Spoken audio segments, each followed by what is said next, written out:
Hi, my name is Jane Clark, and this is my brave.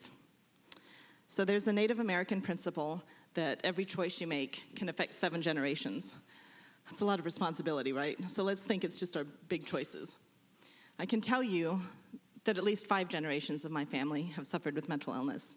But because of stigma, there's a fear to admit that. There's a fear to ask for help. So I have a brother in his 30s who's still struggling with addiction. Because of stigma, when he started exhibiting behavioral health issues at 5 years old, the teachers just thought he was a bad kid. And then they kind of assumed my parents were bad parents. Then my parents kind of believed him, because you just don't talk about mental health. It must be that something's wrong with that person. So because they believed it, and because he believed it, they didn't ask for help. And by the time he was 12, he was abusing drugs pretty heavily. Our 12-year-olds are our babies. They shouldn't have to self-medicate, which is what he was doing. So by the time he got through high school, he'd already been in and out of trouble with the law. He has continued that cycle. He hasn't been able to hold a job for very long. He hasn't been able to keep roommates for very long. He really hasn't been able to live outside my parents' home for very long. And the last time I spoke to him, it's been several years now, he said, "Why am I broken?"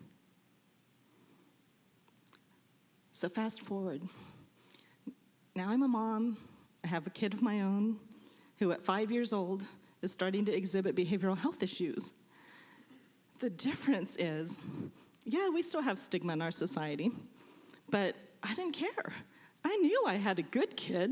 I knew that we were doing the best we could as parents, and his teachers had access to resources. So they just said, we think this is what's going on. And my husband and I thought, yeah, we need to look into that more. And so we talked to the pediatrician, and we ended up with a counselor, and we ended up with a psychiatrist for our child, just like we would have if we started worrying that he had cancer. We wouldn't let somebody suffer silently with cancer. Why would we do that with mental illness? So we struggled for a couple of years. The initial behavioral health diagnosis was bipolar disorder.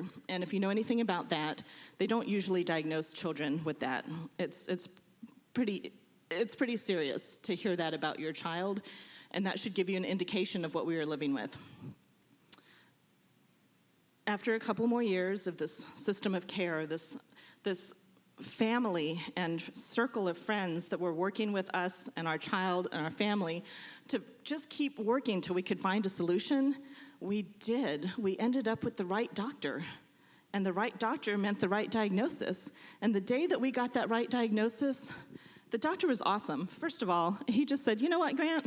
You've got Asperger's syndrome, and that means your brain works really great in these ways, not so great in these ways." So we leave the doctor's office, and Grant stops me in the parking lot and assumes Superman position and says, "Hey, Mom, what's it like to be the mom of a special kid?" I was like, "I already know you're a special kid, but how awesome is that?" He didn't walk out of there feeling stigmatized. He was like, "Well, I know what I've got, and we're going to work with it." But because of the right diagnosis, we got the right medication, and because of the right medication, not 30 days later, 1 month, my kiddo comes up to me and says, "You know what, Mom? I don't feel broken anymore." And there's what stigma does, and what talking does. It breaks the silence, and it means that even just one person can say, "I'm not broken anymore." And that's why we're all here, and that's why my son is my brave.